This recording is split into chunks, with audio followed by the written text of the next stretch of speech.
Good afternoon and welcome to GrainTV. It's April 9th, 2013. I'm Logan Burgess. To my right here is Brock Shimano. Well, Brock, let's jump into Fire Tip, see how the grains traded one day before the April WASDE report. As we see here on Fire Tip, we see corn trading up 10 1/4, soybeans picking up 18 cents, Chicago wheat off 5 1/2, and Kansas City wheat ending the day unchanged. Last trade there was 7.45. Catching a lot of attention though, Brock, is a corn market here, which has picked up positive ground 2 sessions in a row here, picking up 10 cents. Certainly good to see for anybody holding old crop bushels. Yeah, it is good to see. Over the last couple sessions, we have picked up pretty substantial gains, 10 cents here today. But I do think we are meeting a little bit of resistance here today. If we jump into the daily chart for the May corn contract, you can see that we're right at the bottom end of that channel that we were trading for most of the winter, right in that 650 area. I think that's going to provide a little bit of resistance.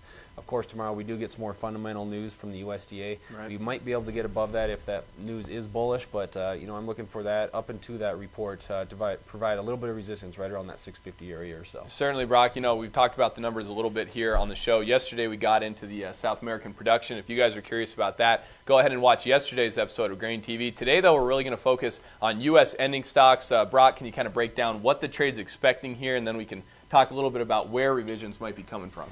Looks like the average of the analyst guess polled by Reuters late last week was for corn to be increased by about 180 million bushels, on the ending stocks. Right. Soybeans and wheat to be increased by about 11 million bushels apiece. So not a whole lot going on for soybeans and wheat. Corn's really going to be the number that everyone's going to be focusing on. Of course, we know that last week in the quarterly grain stocks number, we saw a pretty large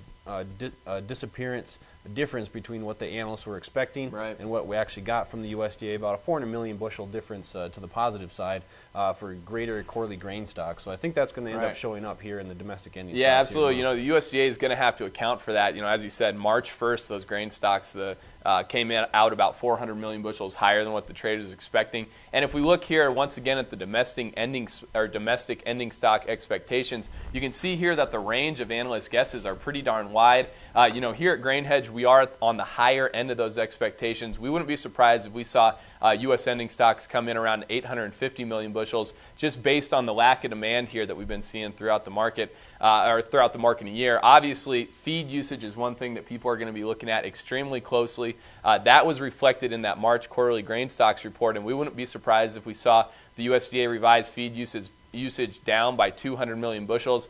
Two areas that we've been talking a lot about here on GrainTV in the last couple months has been export sales and ethanol as well. On ethanol, we wouldn't be surprised if we saw 50 million bushels knocked off there. Export sales, 25 or 50 million bushels possible there. So there's a lot of different areas that the USDA could make these revisions to, but ultimately, as you said, there's a lot of ground here to make up after those March 1st quarterly grain stocks. Bottom line, average analyst guess is looking for 812 million bushels left there in U.S. ending stocks. Keep an eye on that number tomorrow.